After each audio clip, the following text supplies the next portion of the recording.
किया। खून पानी में फैलने लगा। मगरमच्छ ने चीख मारी और शेर को जमीन पर पटक दिया।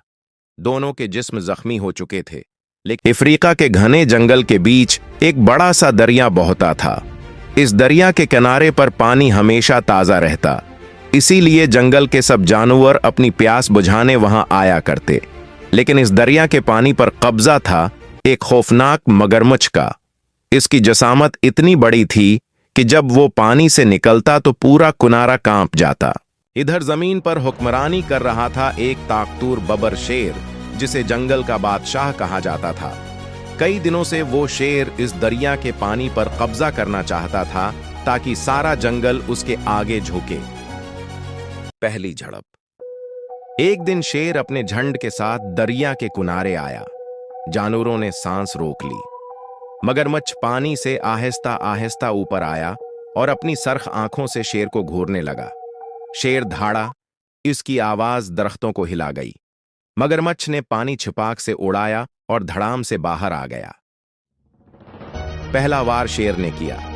उसने छलांग लगाकर अपने पंजे मगरमच्छ की कमर में गाड़ दिए। मगरमच्छ ने दम के जोर से इतना जबरदस्त वार किया कि शेर चंद कदम पीछे गिर गया। फिर मगरमच्छ ने अपने बड़े जबड़ों से शेर पर झपट कर हमला किया, लेकिन शेर फिरती से बच गया।